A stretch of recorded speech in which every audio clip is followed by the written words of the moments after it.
Good evening and welcome. Ms. Madeline Scales Harris has our prayer and pledge this evening. Ms. Harris. Thank you, Mayor. May we bow our heads. Dear Heavenly Father, we come to you today just blessing us to see this another day that wasn't promised to us, Lord. And Lord, as we get ready to conduct the business of the city, we ask that you be among the midst of all of us. And Lord, we ask you to bless the ones that are still fighting on foreign soils, that our lives are safer. And we ask that you bless the sick and the shut-in people all over the world. And Lord, I ask a special prayer for my mom who is going through chemo, that you can give her the strength and the will to keep fighting, and that you can just bless her to be at peace. And this is my prayer that I ask in your darling son's name. Amen. Amen.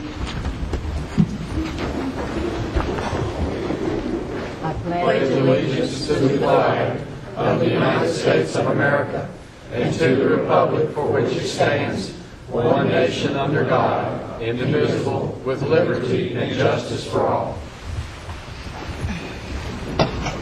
Good evening and welcome to the Murfreesboro City Council, March 15, 2012. Council members, as I remember my Latin and Miss Heron at high school, she would tell me that this is the Ides of March.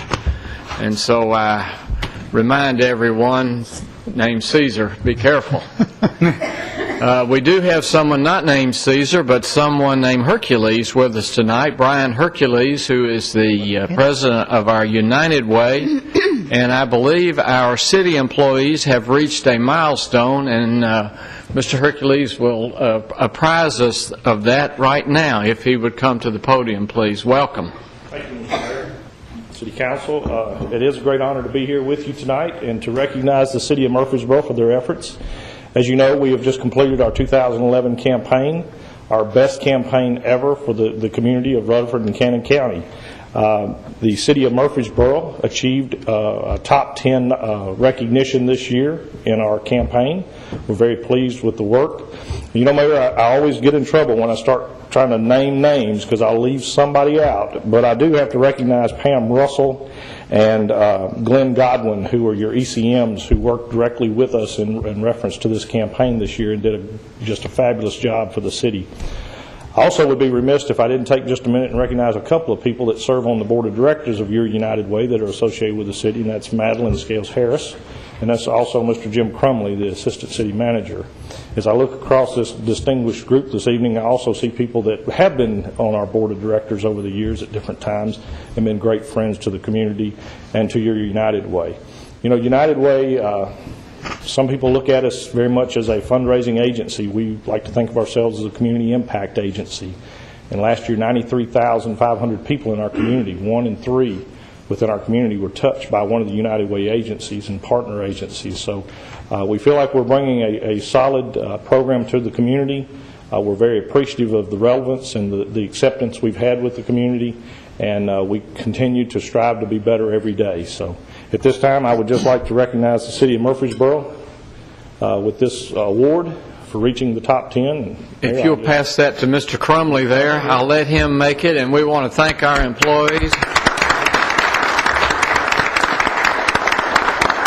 And we want to congratulate United Way on an excellent campaign and certainly another year of service to our community, Cannon and Rutherford counties. Thank you. Thank you, Mr. Mayor. Thank you very much for being here with us tonight. It's always a pleasure to recognize our city employees, and I appreciate their efforts, and I know the council joins me in doing that. United Way has been an excellent contributor to the community, and so many people, as mentioned, use their services. We're very proud of them, and certainly your relatively new role taking over United Way, it's certainly a pleasure to have you in the community doing what you're doing and adding your motivation, your energy to United Way and to our community. Brian, thank you very much. Council members, if you have had an opportunity to look at your consent agenda, are there any questions regarding any items on the consent agenda?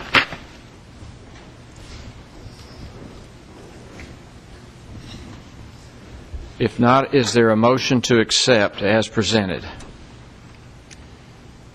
So moved. Second. Thank you. Motion second. Please call the roll. Vice Mayor Bratcher. Aye. Mr. Gilly. Aye. Ms. Gels Harris. Aye. Mr. McFarland. Aye. Mr. Washington. Aye. Mr. Young. Aye. Mayor Bragg. Aye. At this time, you have the minutes of the March 1st, 2012 regular meeting before you. Are there any additions, deletions to those minutes as they have been presented?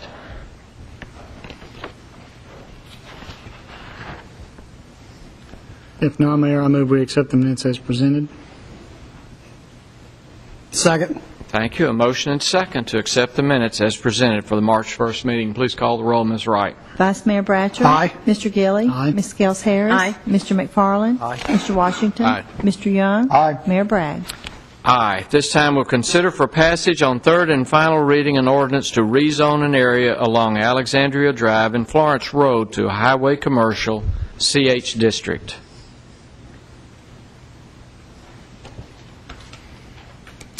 So moved. Second. Motion and second. Please call the roll, Ms. Wright. Vice Mayor Bratcher. Aye. Mr. Gilly. Aye. Ms. Gels Harris. Aye. Mr. McFarland. Aye. Mr. Washington. Aye. Mr. Young. Aye. Mayor Bragg. Aye. Again, on third and final reading, we'll consider for passage an ordinance to amend the planned signage overlay, PSO district, located west of Medical Center Parkway. Mayor, Yes. there's been a request we consider amending this ordinance to make it effective immediately as a matter of emergency, as one of the businesses most directly impacted would like to open before the 15 days that they would otherwise be able to put this signage up. And so the suggestion would be that in Section 3, that would be amended to say that the ordinance shall take effect immediately upon its passage upon third and final reading. All right, council members have a question of Ms. McGannon regarding this suggestion for an amendment. So you're speeding up the passage of this You're speeding up the effective date to allow this business to put this new type of signage up right away rather than waiting for 15 days. and then putting it. Yes, sir. So we're passing it on third and final reading, but the typical 15-day waiting after the third and final reading, we're just actually waiving that and having it immediately. Is that correct? Making it Yes, sir. Okay. to help with the business from The having business is about to open. It has its signs ready. It wants to have the signs up for its opening. Do you need two separate motions, one to amend or one? Yes, sir. Is there a motion to amend? So moved. Second. Is there any question regarding that motion? If not, please call the roll, Ms. Wright. Vice Mayor Bratcher. Aye. Mr. Gilly. Aye. Ms. Gels Harris. Aye. Mr. McFarland. Aye. Mr. Washington. Aye. Mr. Young. Aye. Mayor Bragg. Aye. And then we have for passage on third and final reading as amended, this ordinance to amend the planned signage overlay PSO district located west of Medical Center Parkway. Is there a motion? So moved. Second. All right, motion and second. Thank you very much. Please call the roll. Vice Mayor Bratcher. Aye. Mr. Gilly. Aye. Ms. Gels Harris. Aye. Mr. McFarland. Aye. Mr. Washington. Aye. Mr. Young. Aye. Mayor Bragg. Aye. At this time, we'll consider for passage on second reading an ordinance to rezone an area along Memorial Boulevard to Highway Commercial CH District. So moved. Second.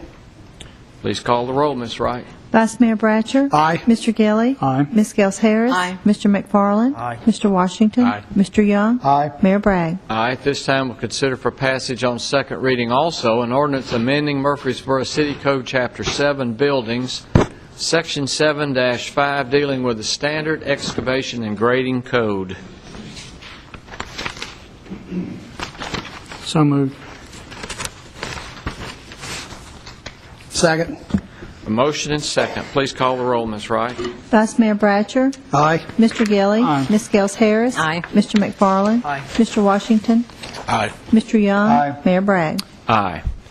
This time, pursuant to a resolution adopted by City Council on February the 9th, 2012, will conduct a public hearing to consider rezoning approximately 0.34 acres along Bradeville Pike from single-family residential 10, RS10 district, to residential multifamily 12, RM12 district. Vantage Group is the applicant.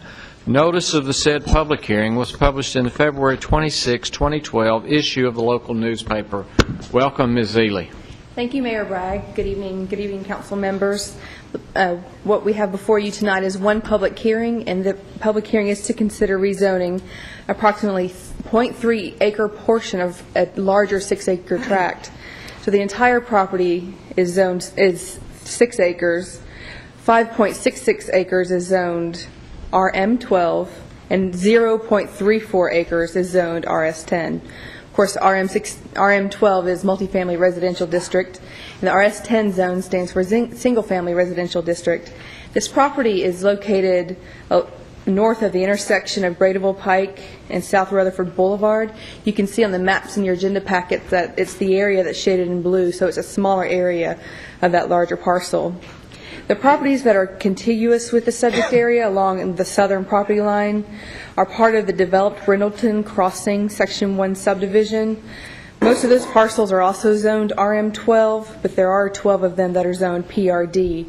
And again, the RM12 is the multifamily residential district, and the PUD is planned unit district, and that's what those other few parcels are zoned. The RS10, you may be curious how that remnant of RS10 property came to be about, and it was a part of a larger tract of land that was initially zoned RS10. It was sold, portions were sold to be developed for the Brindleton Crossing subdivision, and this portion was not a part of that development, so it was left out of the zoning change. Therefore, it stands as sort of a leftover remnant of RS10 property. The developers of the property, Vantage Development Group, have submitted a site plan to the Planning Commission and have gotten that site plan approved to develop their property, the 6 acres, with 60 multifamily dwelling units.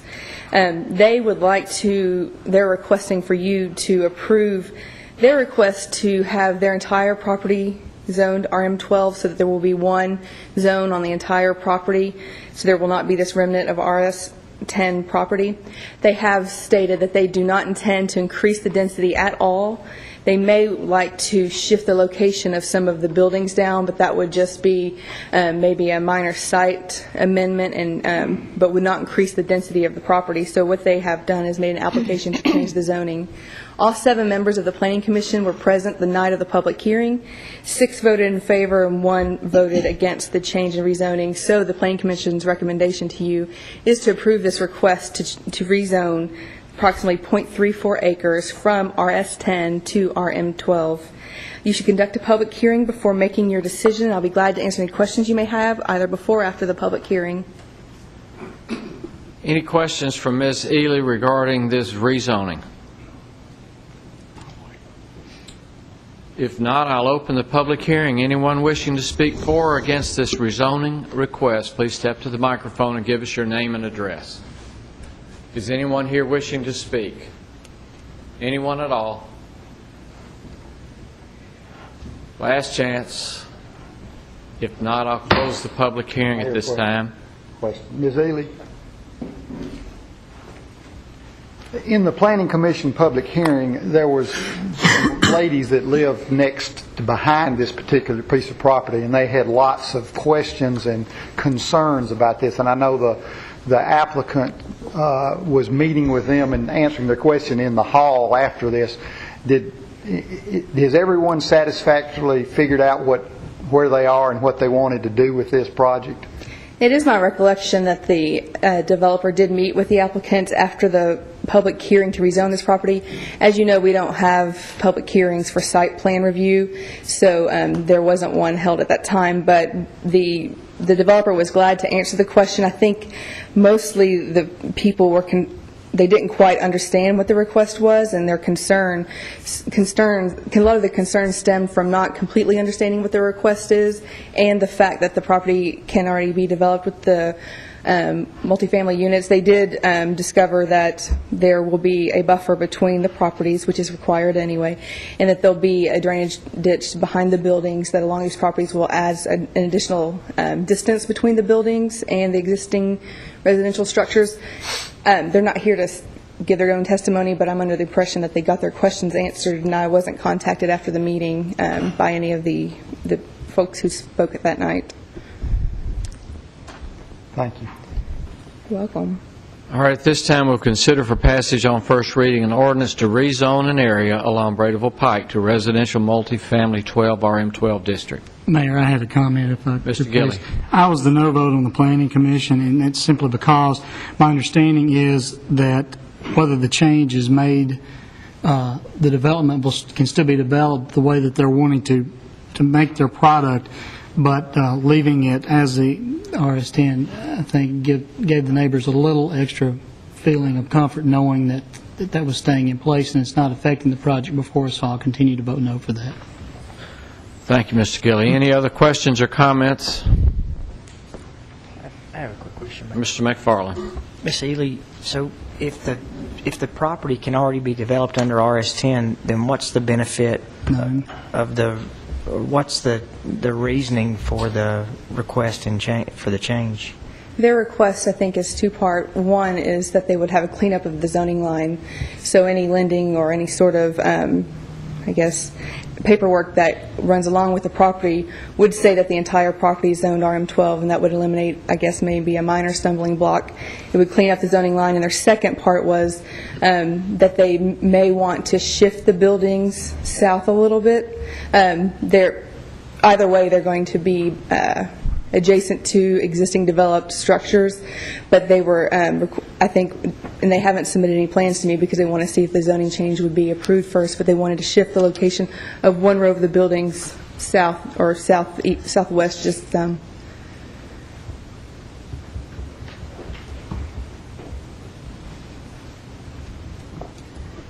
Any other questions?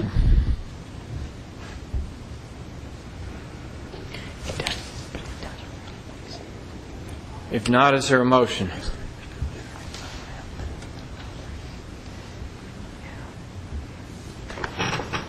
Move for approval.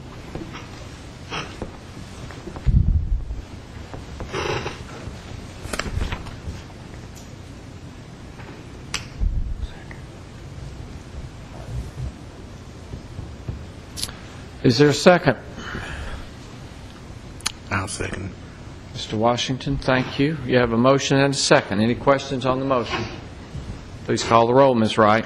Vice Mayor Bratcher. No. Mr. Gilly. No. Ms. Gels Harris. No. Mr. McFarland. Aye. Mr. Washington. Aye. Mr. Young. Aye.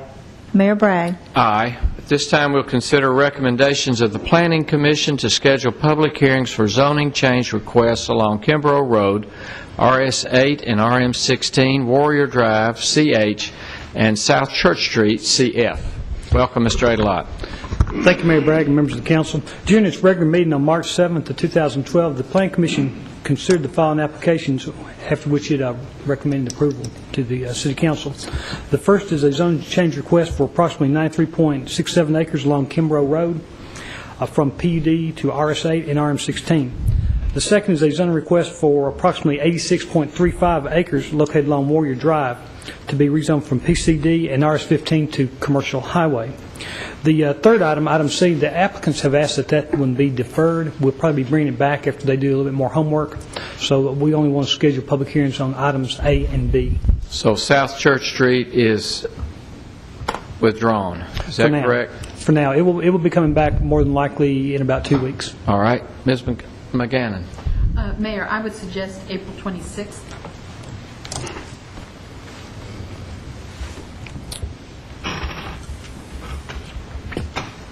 All right, council members, you have a hearing request for April the 26th. What are your wishes? Move we set a public hearing, April 26th. Second. All right, you have a motion and a second for April the 26th. Please call the roll. Vice Mayor Bratcher. Aye. Mr. Gilly. Aye. Ms. Gels Harris. Aye. Mr. McFarland. Aye. Mr. Washington. Aye. Mr. Young. Aye. Mayor Bragg. Aye. Thank you. Mayor Bragg, may I ask a question? Yes, Ms. Harris. And I guess my Alzheimer's is kicking in tonight. I apologize. But when we just voted, Yes. in my mind I was hearing, is there any questions? And I said no. My vote was going to be yes. Do we change that? I heard one thing and was How thinking did you another. record her vote? She voted no against the hearing. You'd like to change your vote? Yes, sir, I'm sorry. Council member, allow Ms. Harris to A couple change of her months vote? close to being 60, your mind just kind of slips a little bit. It just hit me, and I apologize. All right. In any event, we'll have a public hearing on April 26th. By unanimous vote. That's not your birthday, is it? No, sir. Okay. Well, I If it is, apologize. we'll change that party. Yeah. All right. This time we'll consider recommendations of the Airport Commission to approve an amendment to the work authorization and state and local grant for additional studies regarding the adoption of the airport layout plan. Mr. Gerke, welcome. Thank you, Mayor, members of the City Council. We all spend a great deal of time and effort striving to improve safety and the quality of our facilities and services, and keeping up with the ever-changing demands of our community. The Airport Commission has been doing just that over the last several years, as it has been conducting a very comprehensive airport layout plan. As you know, a good airport layout plan is very important to this community, especially our nationally recognized Middle Tennessee State University Aerospace Department. And our local business community has stated its need for improved facilities at the airport as well. While taking this plan before the City Planning Commission, we also heard from our good neighbors and their concerns and fears about the proposed plans. To address those concerns and gather more information, the Planning Commission requested that the airport provide 3 items. Those items include an economic impact study of the proposed runway extension, 2, any study that another similar community has completed regarding a 1,000-foot runway extension and what result it had on the community's property values. And 3rd, what other aircraft would be allowed to operate at Murfreesboro with a runway extension. These studies will provide the Planning Commission and the members of the community the additional information that they have requested. Atkins, our engineering and consulting firm, has provided a work authorization to complete these studies and attend additional meetings for the amount of $10,000. The Airport Commission has requested financial assistance from the Tennessee Division of Aeronautics for the amount of $10,500 to cover the cost of the work that Atkins will be performing, as well as some additional information that the airport will gather for the Planning Commission as well. The Airport Commission respectfully requests that you approve the work authorization and the amendment to the existing state grant, which will help cover 90% of the cost of these studies. Your vote tonight on the issue is not a vote for or against the airport layout plan. Your vote is only for the approval for the contracts and the grants so that the studies can be completed and the Planning Commission and the airport's neighbors may receive the information that we have requested. Thank you for this opportunity to come before you and so that we can continue to do our very best to serve the community. Thank you. All right. Any questions for Mr. Gerke regarding this request? I have a question. Yes. Ms. And Harris. Once the study has been done, then the property owners will have a chance to hear everything and it being explained to them, and because I've gotten a couple of calls. Yes. And then they'll be able to voice their opinion and everything. I believe we're going to go to we're going to have a work session again with the Planning Commission and the City Council. Then we'll take it to the Planning Commission. I've also met with some of the neighbors of Bradford Place and asked if they would like me to meet with them and their homeowners association or whatever. I'd be glad to do that. I'd even host it at the airport if there's more room in the lobby than one of their living rooms. So yes, there'll be several chances. I hope that they can have that.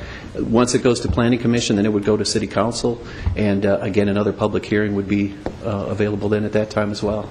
Okay, because that's the area I have been getting calls from some of the residents. Yes. Brad. Okay, thank you. Vice Mayor.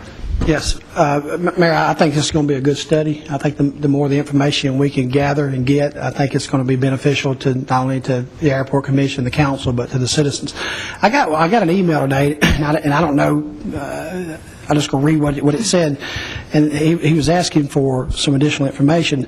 He said he would like to ask the City of Murfreesboro to reopen the public comment portion of the environmental assessment.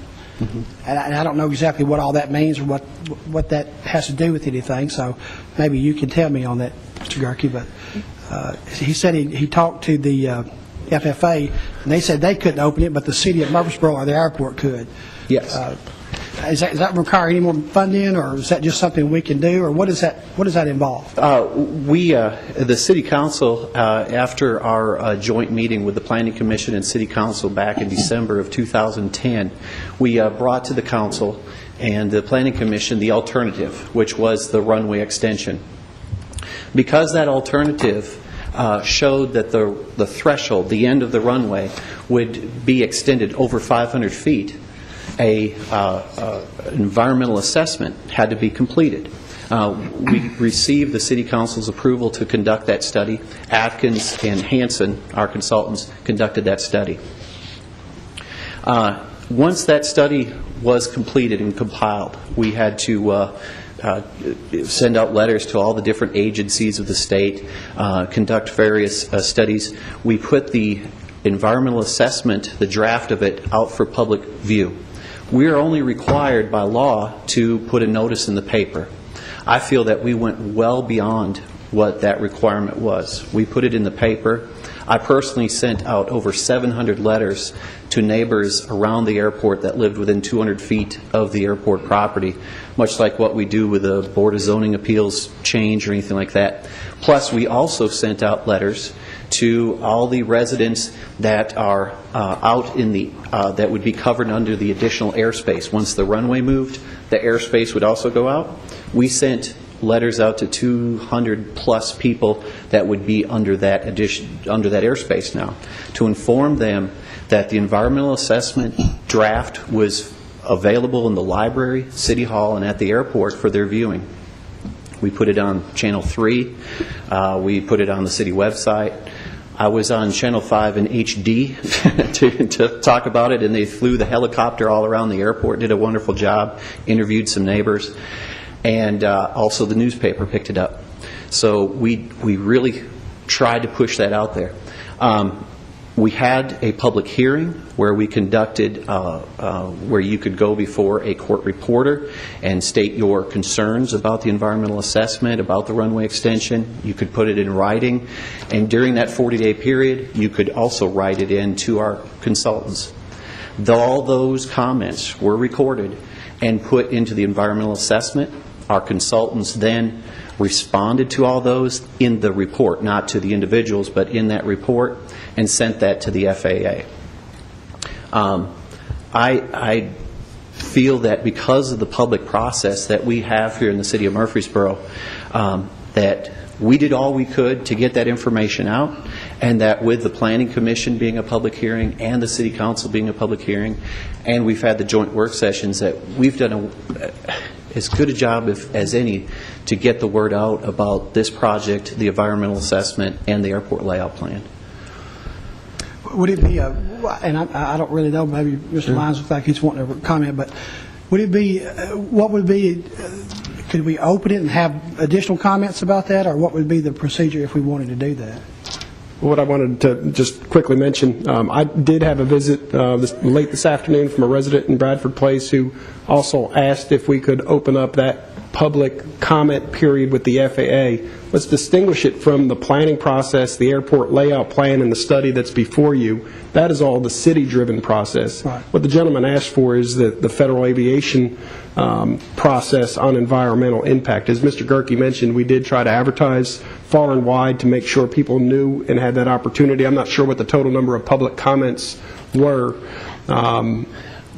Low teens, I believe. We had around 27 people attend the public hearing here at City Hall. So there was comment submitted to the FAA on the FAA's environmental piece. But what I wanted to say to you was I did get a visit today from a gentleman asking that very same question. I want to make sure you had the same information that I did. I had not had an opportunity, since it was very late in the day, to talk to Mr. Gerke about what does that mean. Can it, if you wanted to do that, I don't understand what that entails. Does that mean you've got to go back to all the other federal agencies? I simply don't have enough information at this time. I just wanted to share with you the visit, and so you had the same information I did. And that's what, I don't have the information. I'm not really familiar with how that process works either, so. I did have a conversation with Mr. Stefan Wilson, who is the FAA representative at the Airport District Office in Memphis, and we discussed this, and as far as he was concerned, he did not feel that the City of Murfreesboro needed to do that. It would be the City of Murfreesboro's decision if we wanted to do that. As far as he was concerned, we had satisfied everything that they required of us and beyond. Questions or comments? Mayor, just a couple comments. Chad, how much do you think this additional study will cost us? The $10,000. You think that's And I can break it down for you. The economic part, the first two studies that are being conducted will be conducted by a subcontractor, Randall Wiedemann. And I was very pleased with the quote that we got from him. He is the director of the state of Delaware's Aeronautics Division and also does a bunch of economic studies across the nation. We got that for $7,000. $3,000 is for our consultants to prepare and be present and answer your questions and things like that.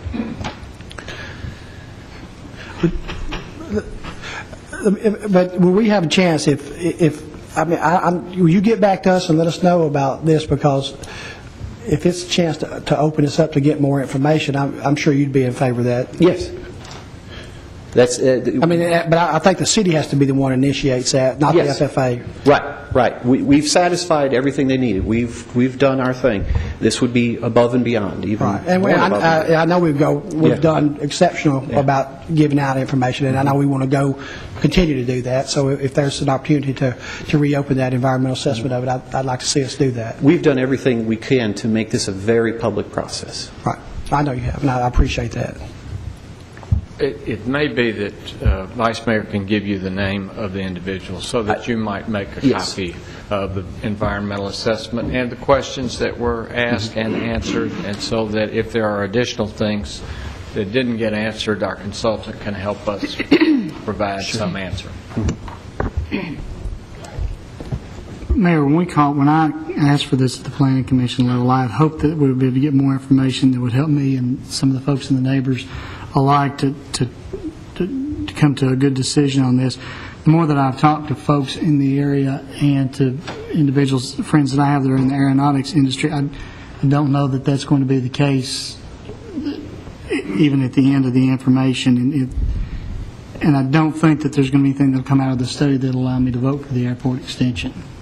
So with that, I don't know that I feel comfortable going forward with the study then. Can I make another comment? The airport's been here for a long time. What was it, 1952? Is that right? 52. Tommy was a teenager then, wasn't you? I was 5 years old. Okay. Anyway, it's been a great airport, and I made some comments about I'd like to see us to kind of, and you may have this, if I haven't seen it, I apologize. When it was built in 52, that was way out of town. I mean, I would probably,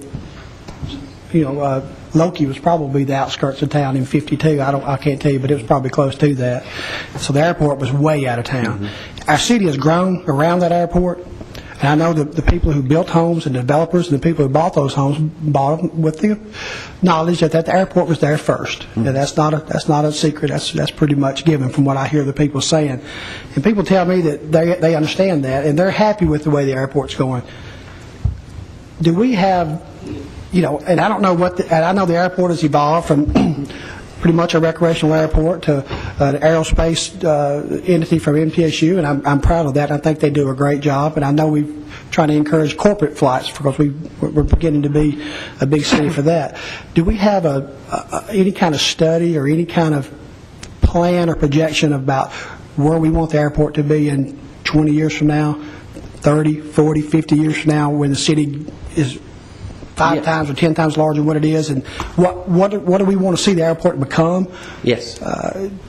Yes, we do, and that is the airport layout plan process, and it's done every 5 to 10 years. It's good. It's really good for 5 years. It's okay for 10, and 20 is really shooting out there. We've changed since I've been here. Since the city took over the airport, This will be our third airport layout plan since 1994. And things have changed. Certain emphasis have changed. And so the airport layout plan is really your guide and the Airport Commission's tool to look at the airport and what it can become and what it needs and things like that. As our community changes, it requires changes of our airport. So that is your guide. Right. And I know that, and I've supported the airport as we built new hangars and we've, resurfaced a lot of things, and it does a great job. The Airport Commission does a great job, and that airport serves a great need for a lot of people in Murfreesboro.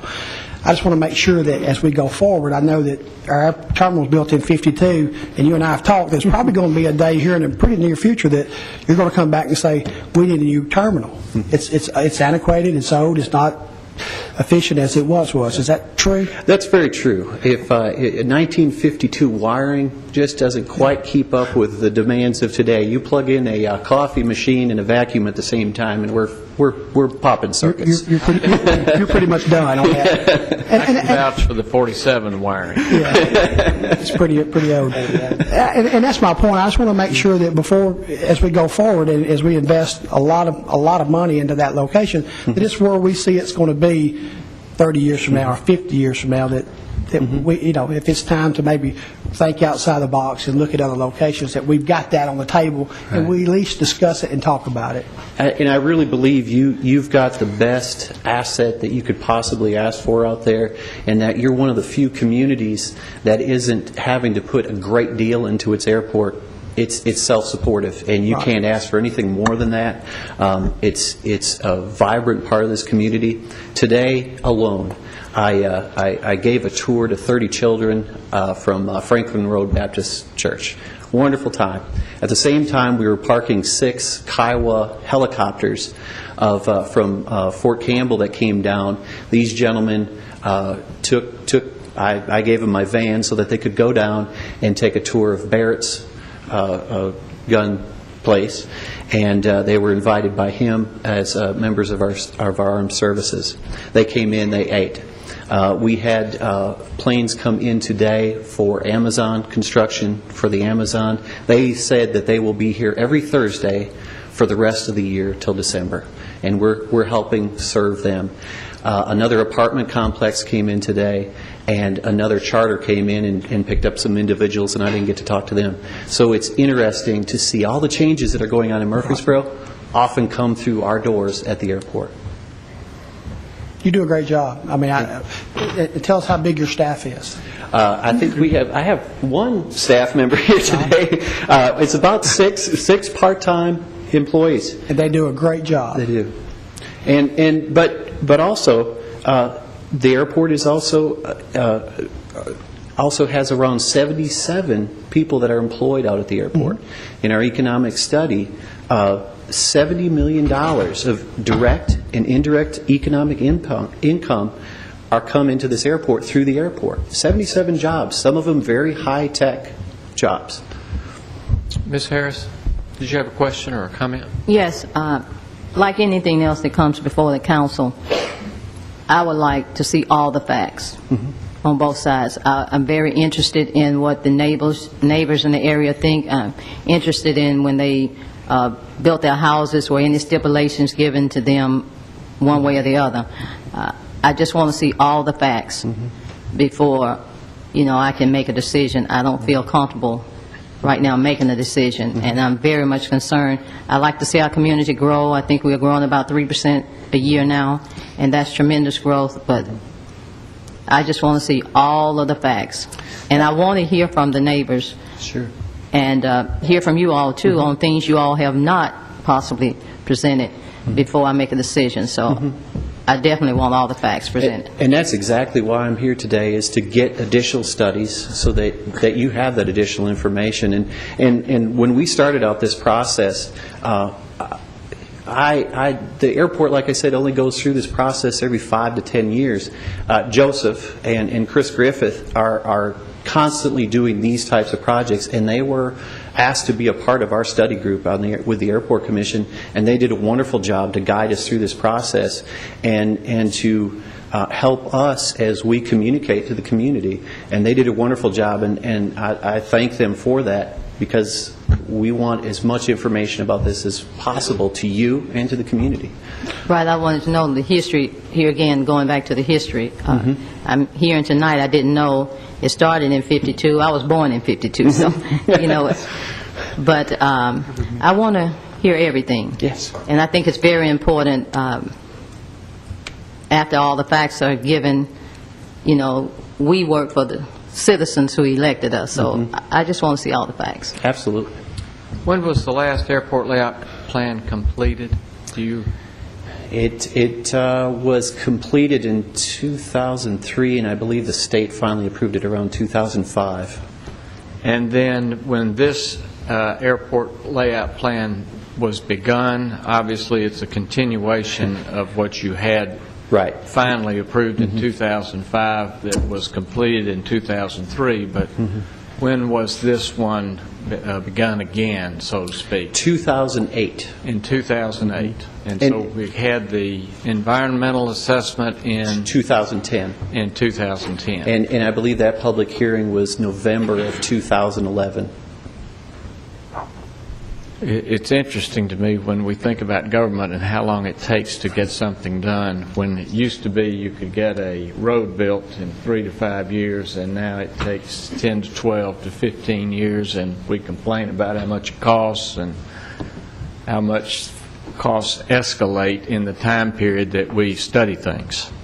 So it's and here's another, Mr. Gilley, expense for $10,000 to study some more. What would happen if we did nothing? If we did nothing? If we left it just like it is today?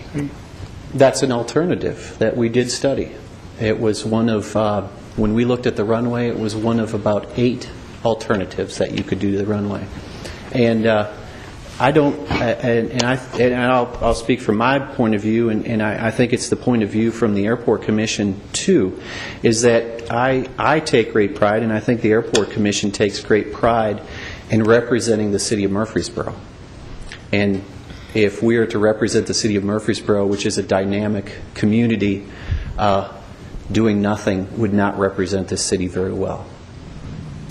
But if we didn't address this study, we know that the Planning Commission has deferred for 90 days for more study. Is that correct?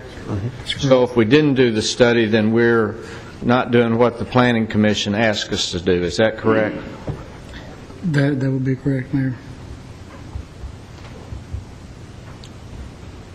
Other questions or comments from Mr. Gerke or the city staff who is here? One question, Mr. Gerke, did I understand that the grants and the state were going to pay for 90% of this?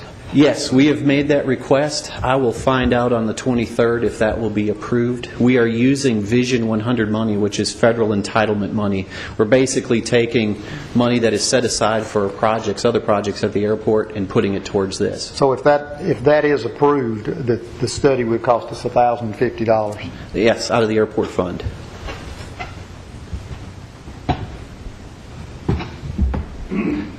Mayor, Ms. Scales-Harris brought up a very good point. We all need to have all the facts that we can, and the Planning Commission requested this study and deferred for 90 days to get more facts.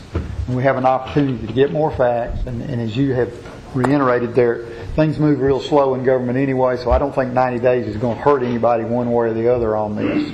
And we have an opportunity to answer the question for the citizens, answer the question for the council. Look at an economic development study, which is important. Look at a property values assessment. Those things are very important. So I think we need to proceed with this funding of this study, and I'll make that a motion. All right, thank you, Mr. Young. Is there a second? And excuse me. I can't. Is there a second? Yeah, I'll second. In order for this project to move forward, and I know where Toby's coming from, and I get the same calls, and for Ms. Scales-Harris to get all the facts, and this is you have, to me, you have to do the study so we can have something to go by, and the public can have something to go by, and then in the end result, let it fall where it falls. In my stance, this is no way saying I'm going to vote for it or against it. I just want all of the facts presented to me before I can make a decision. And I think the citizens' input is very important.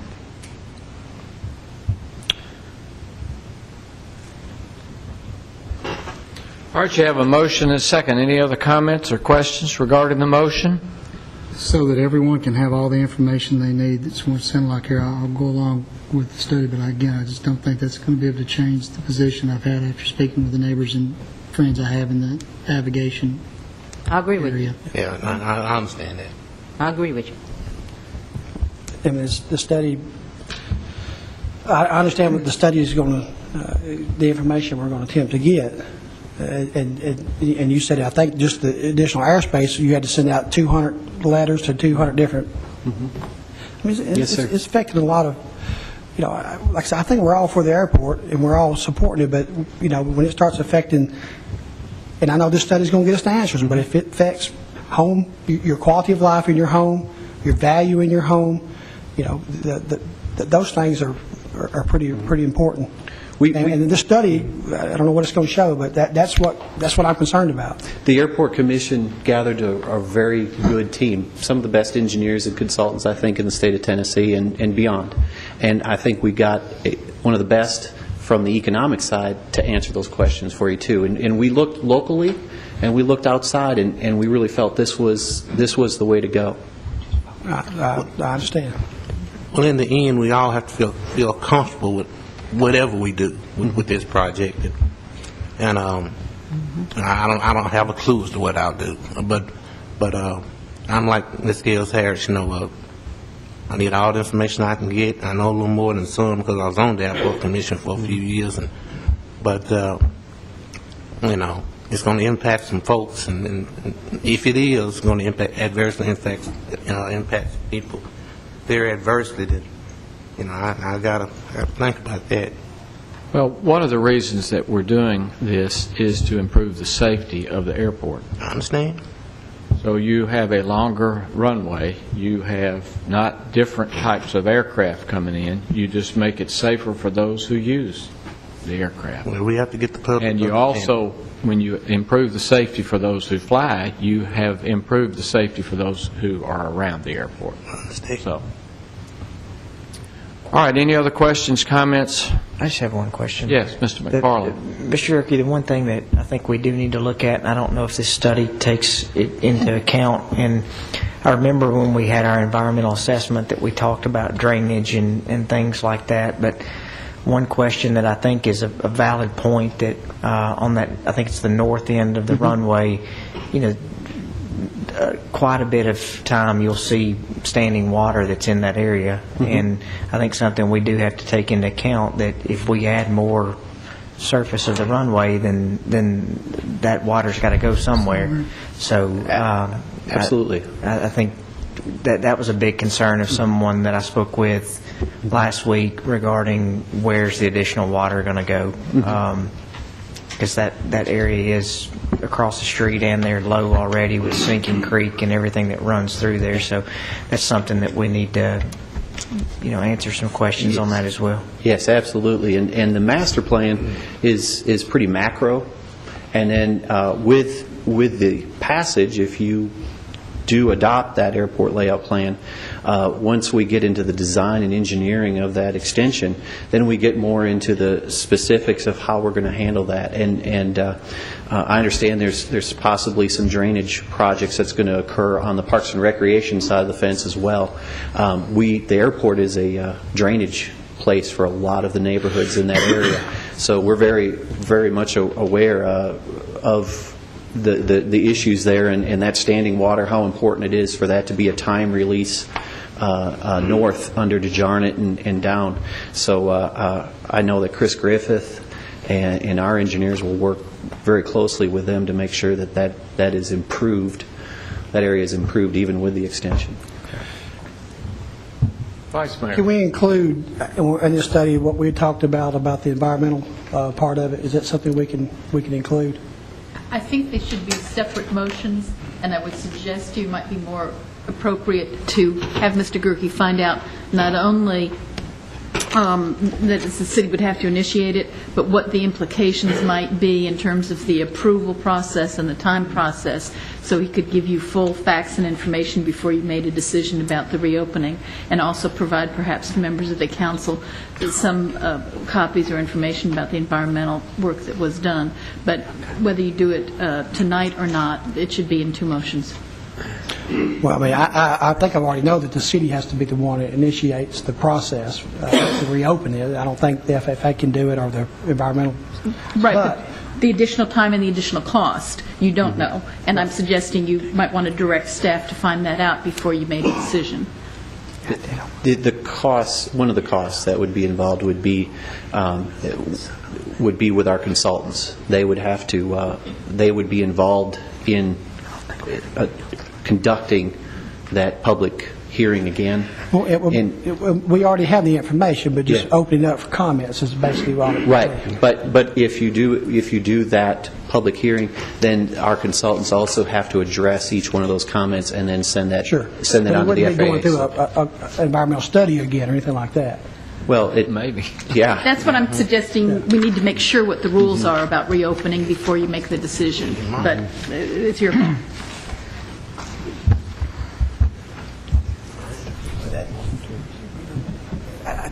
That should just be, more information. We all want more information, and that's what.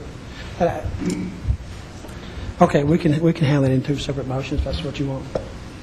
Art, you have a motion for this recommendation to approve an amendment for additional studies regarding the adoption of the airport layout plan, which primarily goes to what the Planning Commission asked for, and will include some information regarding values, economic values, and surrounding property values,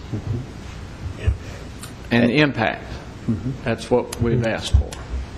That's the motion and the second. Are there any questions regarding the motion? Please call the roll, Ms. Wright. Vice Mayor Bratcher.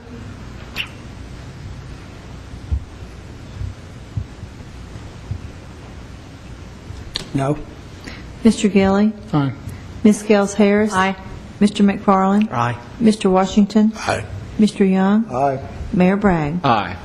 Thank you. Mr. Gerke, and then you'll report back to us about this other process and what might be involved. Yes, I will. I'll be able to get some costs, and we'll give you the rules and regulations and all that, because it Also, I'm would sure be an Vice FAA Mayor would like to see that, and the person who asked for that, if they have not had a copy of that, Sure.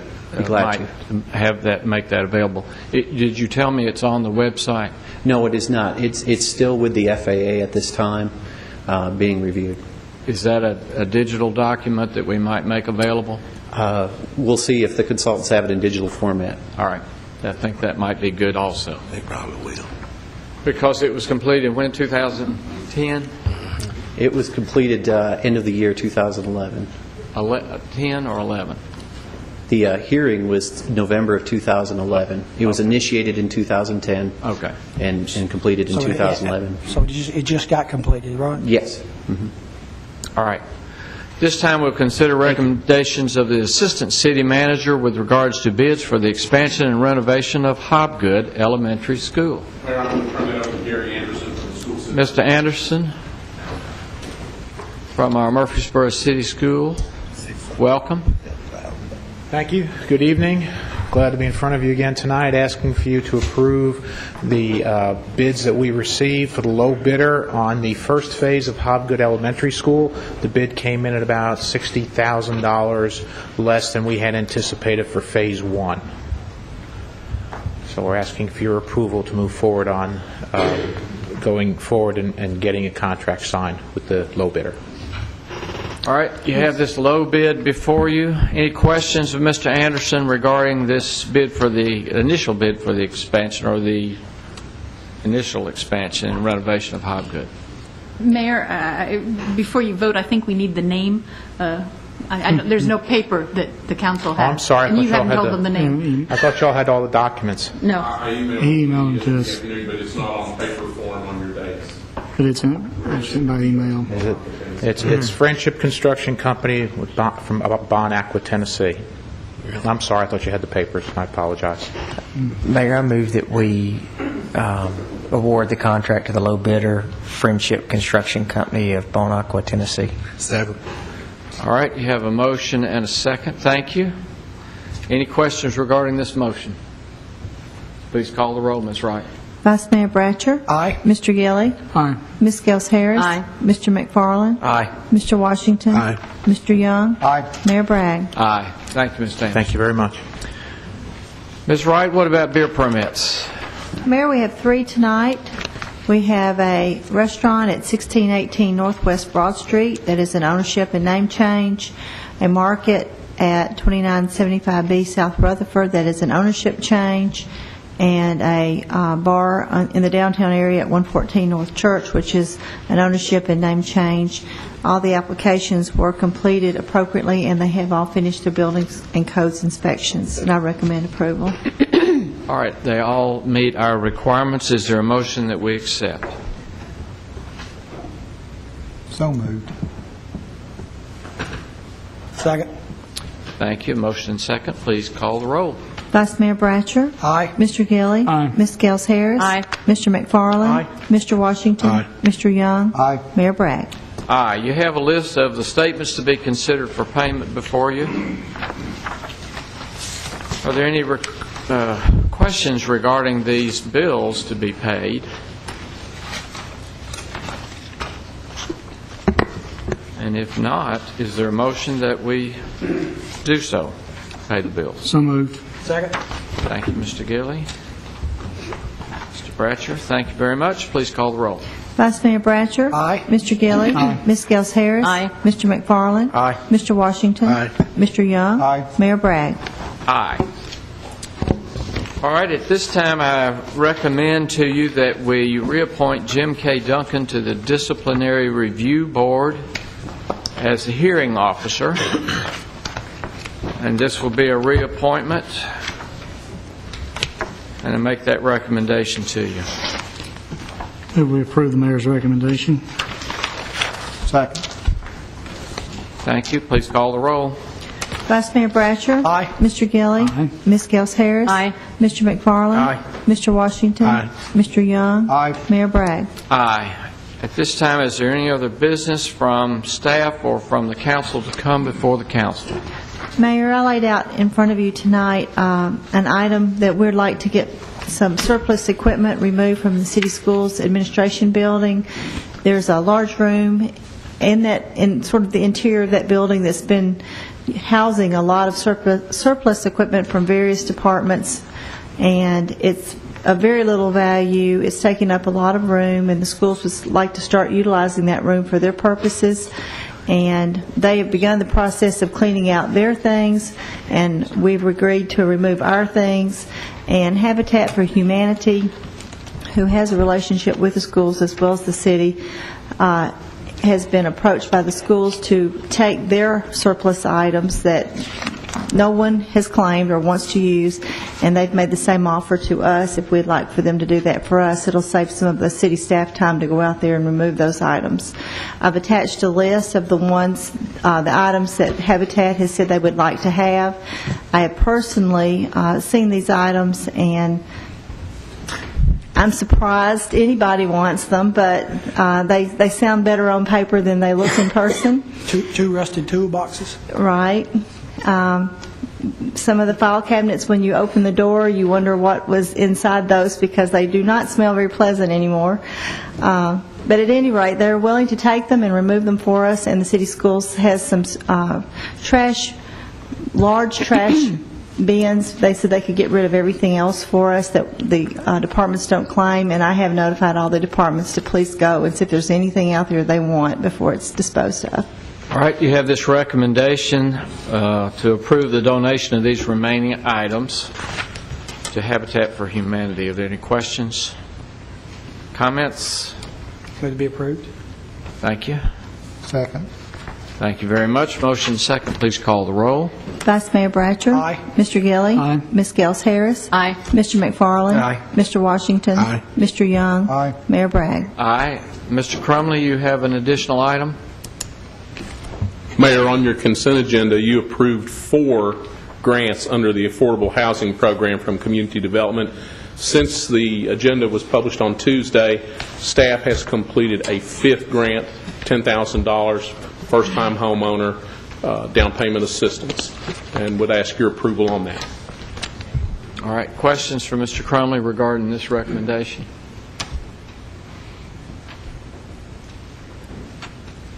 Is there a motion to accept? So moved. Second. Motion second. Please call the roll. Vice Mayor Bratcher. Aye. Mr. Gilly. Aye. Ms. Gels Harris. Aye. Mr. McFarland. Aye. Mr. Washington. Aye. Mr. Young. Aye. Mayor Bragg. Aye. Is there any other business from staff or council to come before the council? I have something, Mayor. Ms. Harris. I know each of us on the city council love our city because you've elected to serve on this council.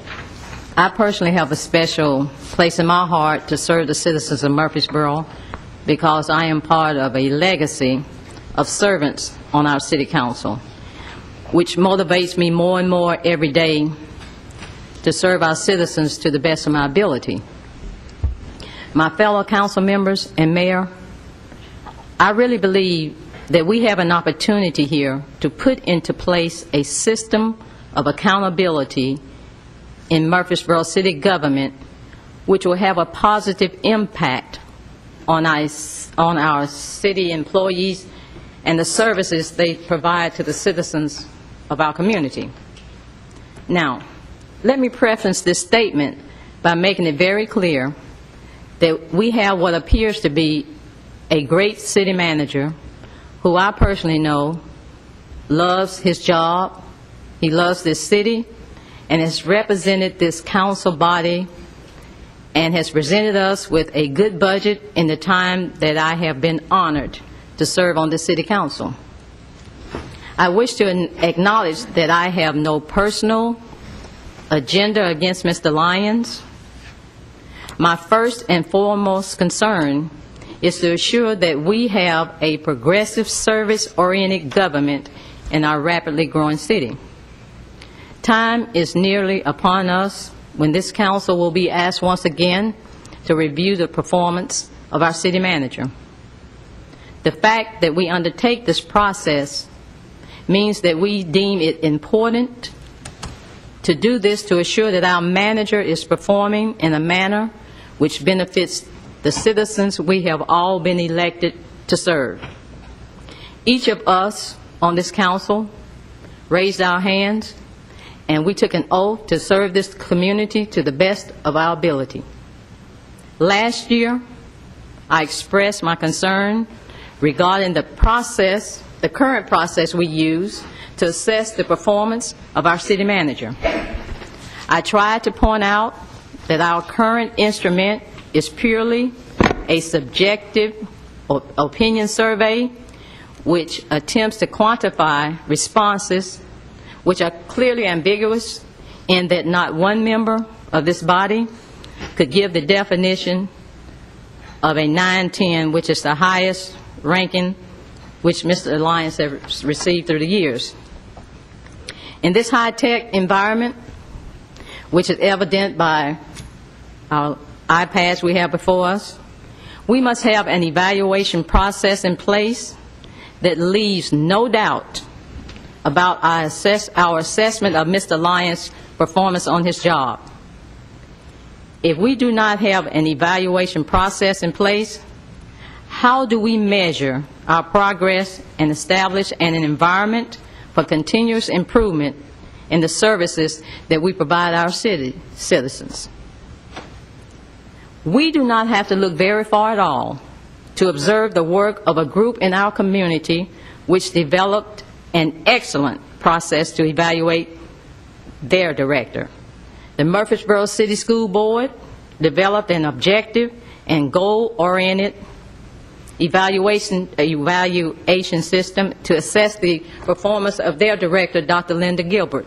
Additionally, the Rutherford County School Board is currently looking at a process to develop and evaluate the criteria to be used to hire and evaluate their new director.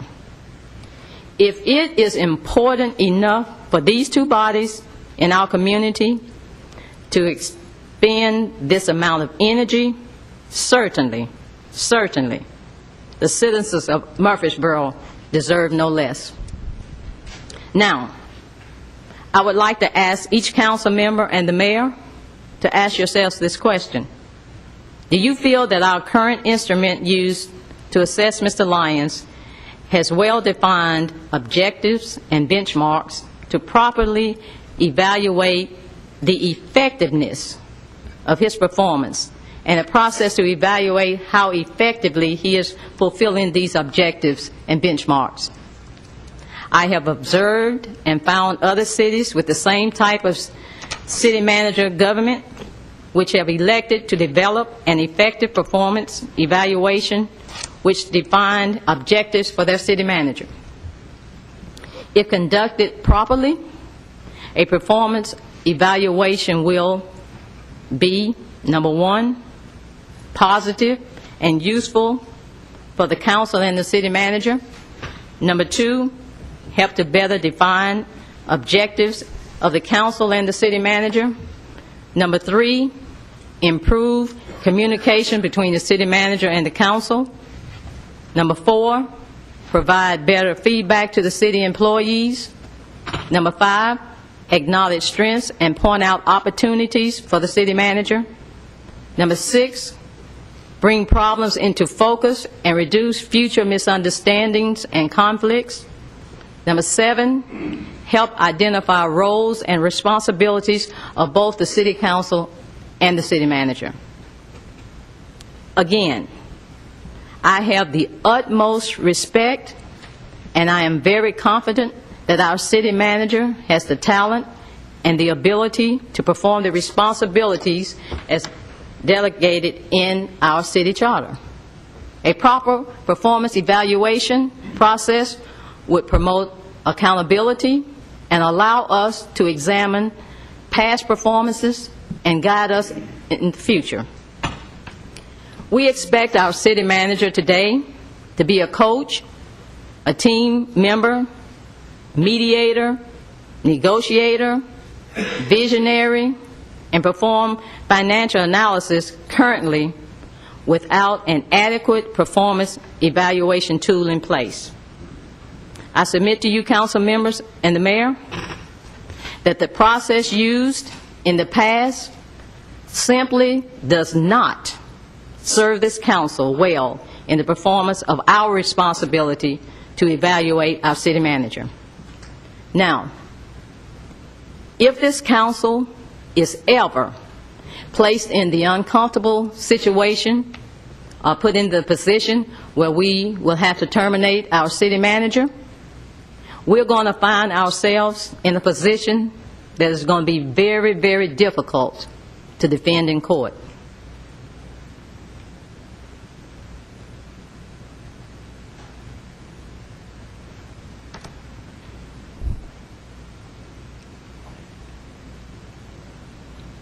Are you finished? I am. Thank you.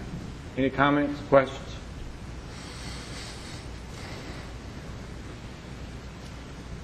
I'd be happy to read to you the front page of the city manager performance evaluation, the rating instructions that we have received since I've been mayor in 2002. Before that time, there was no rating or performance evaluation of the city manager. 10-point rating scale. It says to rate the city manager on each questionnaire item on a 10-point scale that is provided at the top of each page. Number 1 is the lowest rating. Number 10 is the highest rating. For example, if you feel the subject's decision-making ability, as defined in item 8, meets expectations for someone in the city manager's job, you would circle a 5 or 6.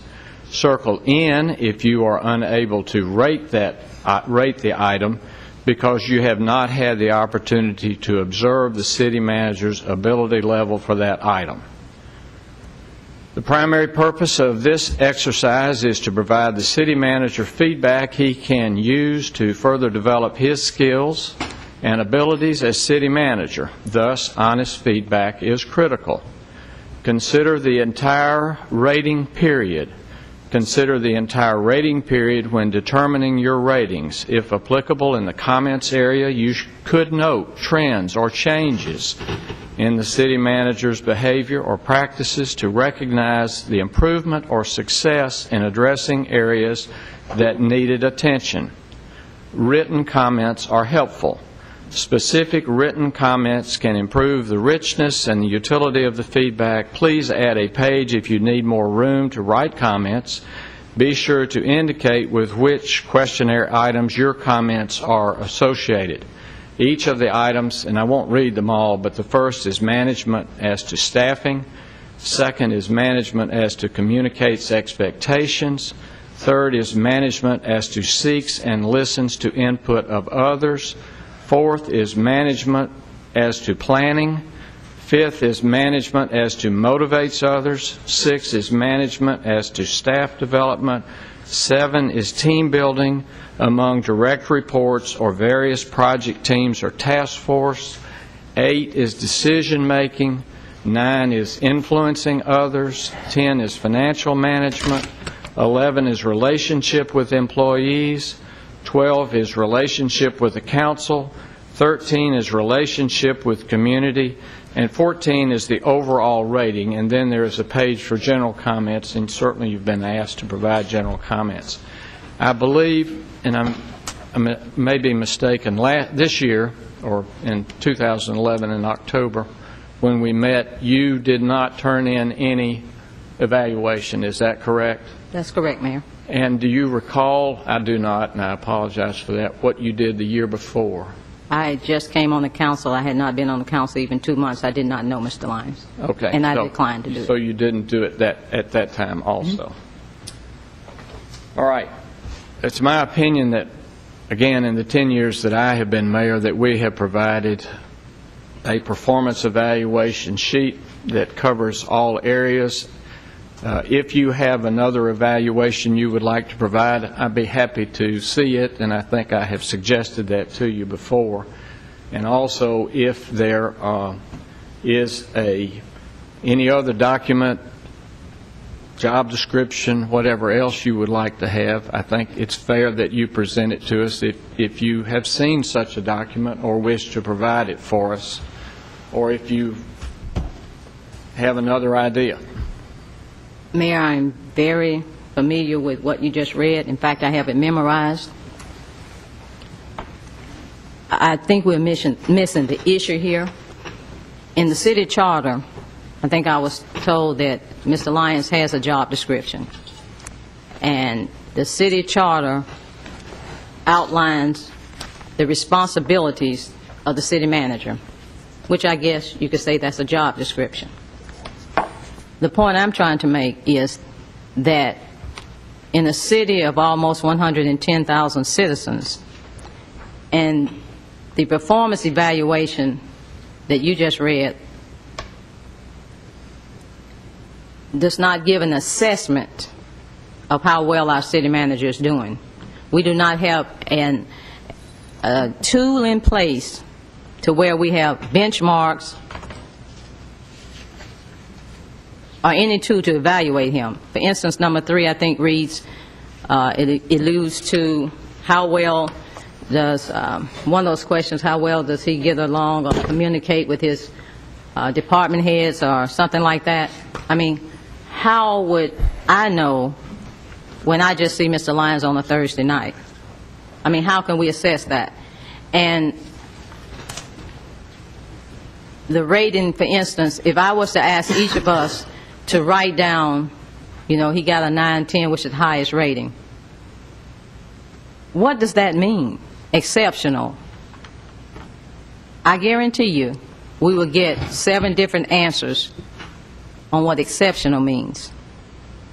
We're not even on one accord on the meaning of that. So I look at that as an opinion survey. What I'm talking about is a way to assess his job performance. And I know you said I can feel free to present something. Well, that's not my job. I wasn't on this council when Mr. Lyons was hired, so it's not my job to give anything. Now, like the other groups have done, they have called in consultants. I'm not qualified to do that. But I think we need some type of a tool in place to assess not only Mr. Lyons, but any city manager's job performance. Any other questions, comments? I have a couple of comments. Ms. Harris, I first would say, I mean, the dialogue is fantastic. I mean, that's what makes us as a council think, and that's what makes city staff think, and in the discussions that we have with city staff. The only thing that I think that is tough, and I always like to relate it probably back to my family. My wife's 20 months pregnant right now, and her opinion of my job performance on cleaning the house is probably a lot different than what my opinion on my job performance on cleaning the house. But that's okay. And I think that's what the issue is when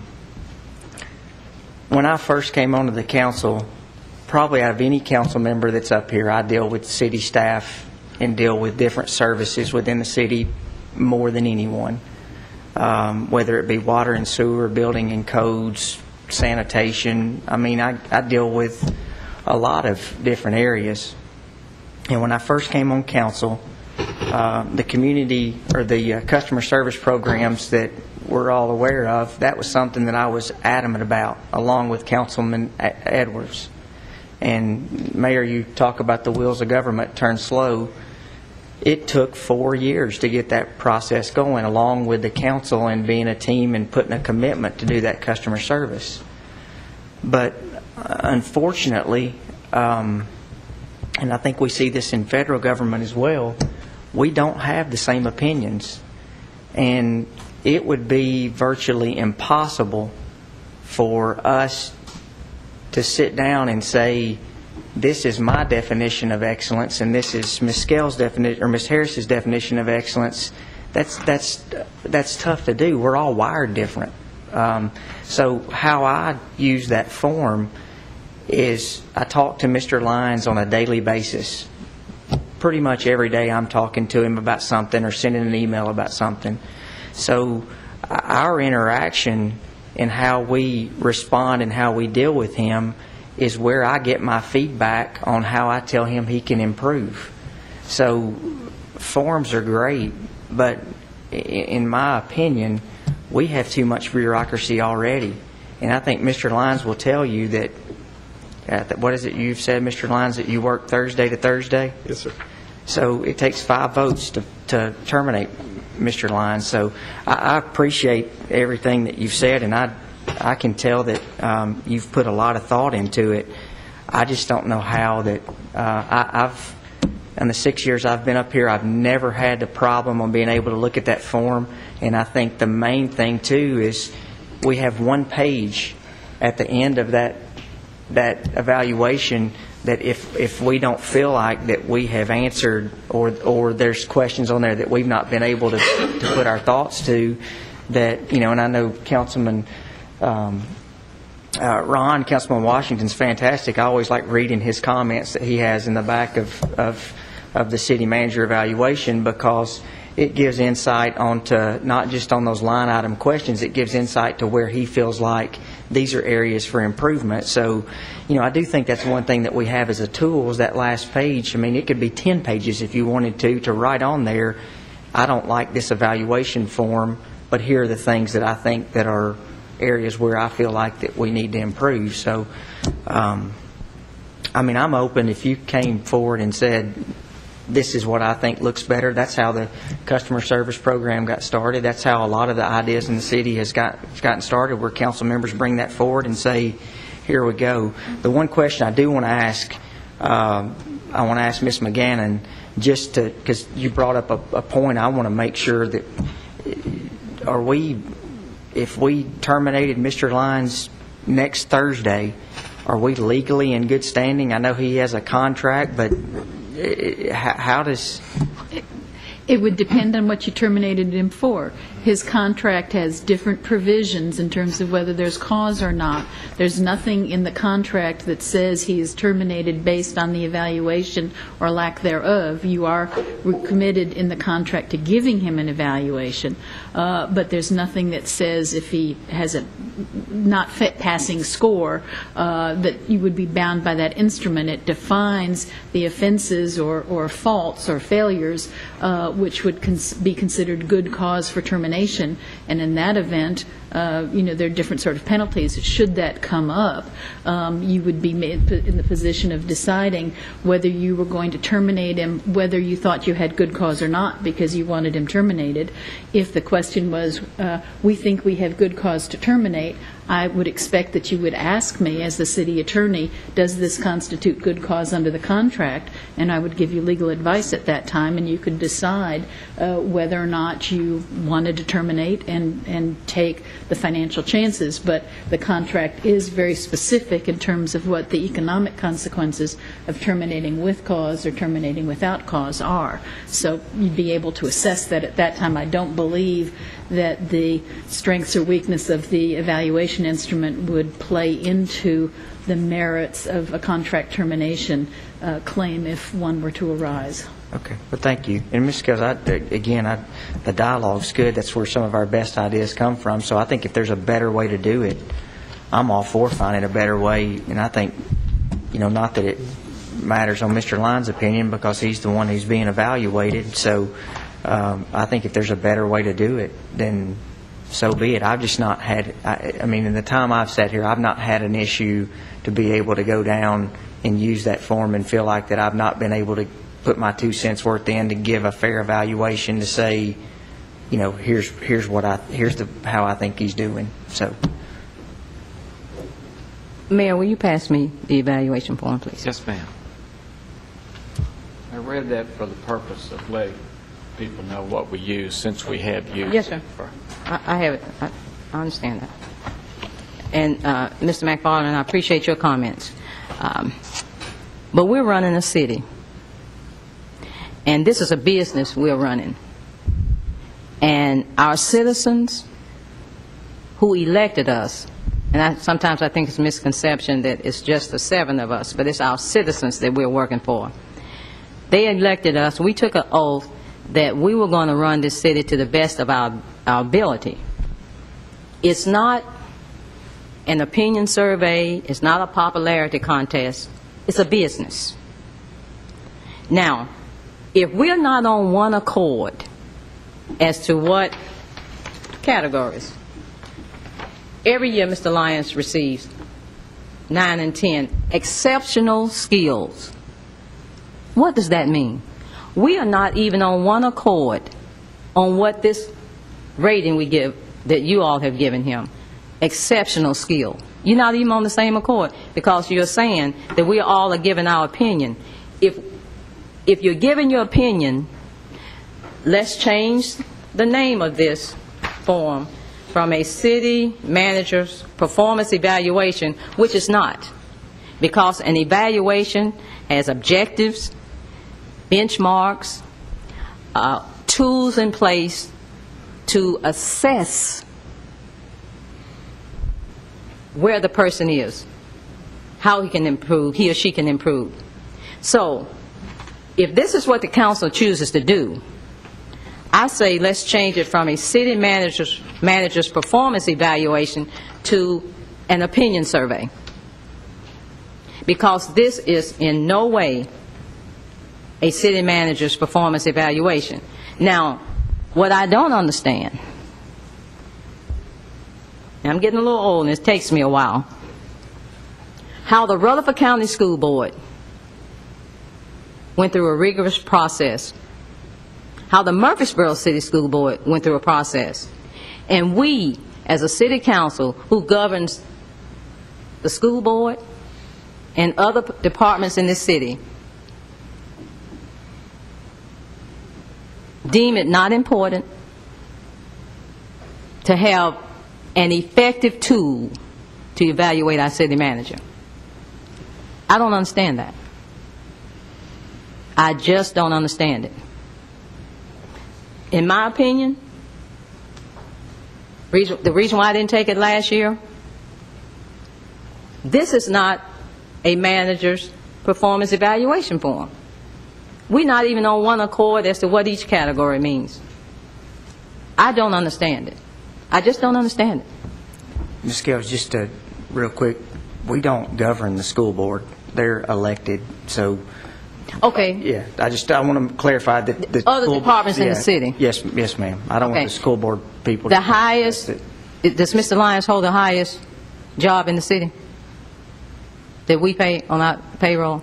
Do you all not feel that our city manager, we need benchmarks and some type of assessment tool in place to evaluate him other than this popularity opinion survey? Just as a suggestion, would you accept the budget and whether he meets his budget? Mr. Lyons does a fabulous job on the budget. So would you rate him exceptional on that, or would you rate him meets expectations, or would you rate him below average? I would rate Mr. Lyons on that exceptional. And that because- is a question that is on... And I understand that. Okay. And budget, and no disrespect to anybody who deals with budgets, but budgets is crunching numbers. But the presentation of the budget is crunching numbers. The fulfillment of It's the a lot. budget I understand it's a lot of hard work. is his job. That's his job. I understand that.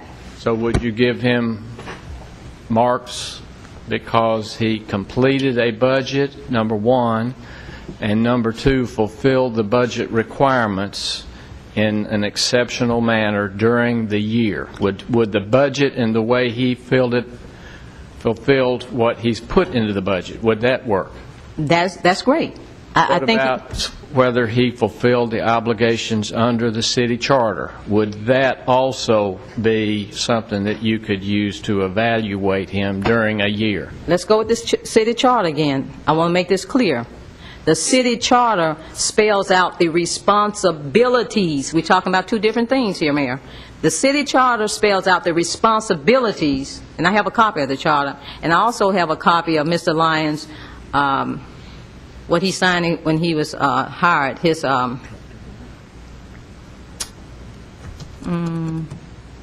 The contract. contract. Have a copy of all that. I've studied that.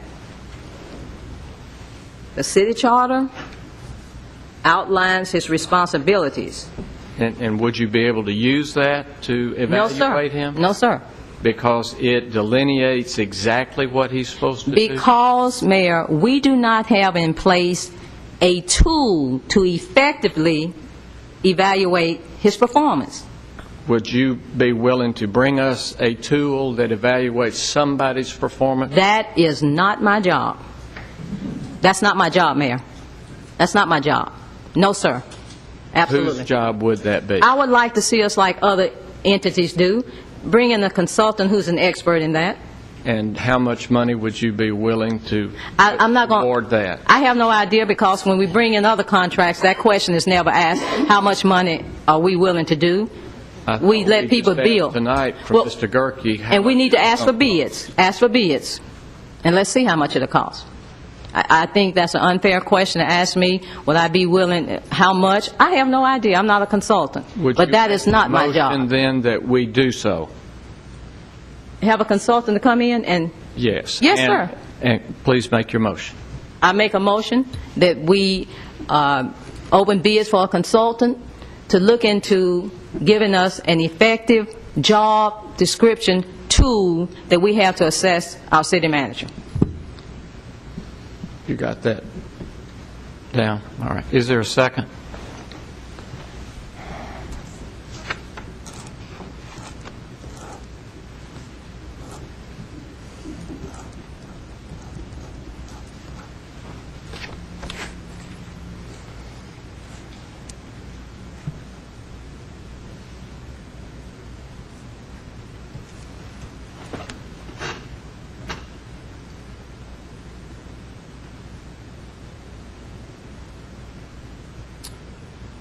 Hearing no second, do you have another motion? I'm not surprised.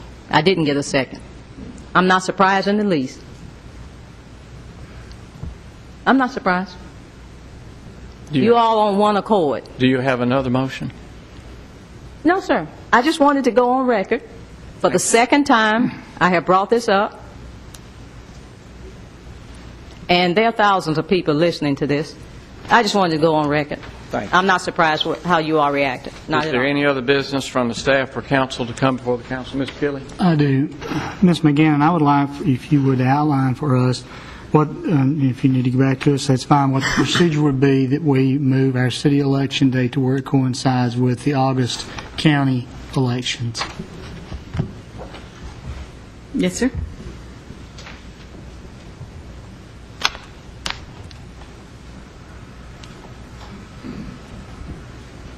You're just asking for some information. Do you know, can you No, I'd outline want to that? study I just that, wanted to not give her give the you an opportunity to off-the-cuff bring that answer. information back to us to outline, in outline form so that we can view that. Any other business to come before the council from council or from staff? Mayor, I just want to say there's a lot of families that, city schools are going to be on spring break starting next week. So it's a fun time for all of us parents who have kids, but also you can check our website for our recreation schedules and the things. We had talked about our Parks and Recreation meeting on the offices that will be open and will not be open. So those of us who have kids will be updated on what's going on with that city. Yes. And the boys basketball tournament and the MTSU girls are playing Saturday and the Sunday, and the boys are playing on Monday. 4 o'clock on Sunday. Right. And good luck to all of them. Anything else? Mr. Just Kelly? to follow, Ms. McGannon, how long, can you have that by our next council agenda, Yes. please? Thank you. We should meet in 2 weeks, perhaps. Do we have a... We'll know on Tuesday if we're meeting next week. I know with spring break we may have some out of town, so definitely in 2 weeks we'll be meeting here. But if we do meet next week, you could have it in a week's time to us. Well, I would make every effort to do so. It Thank would mean having it by Tuesday, which, Thank you, ma'am. All right, anything else? If not, you're adjourned.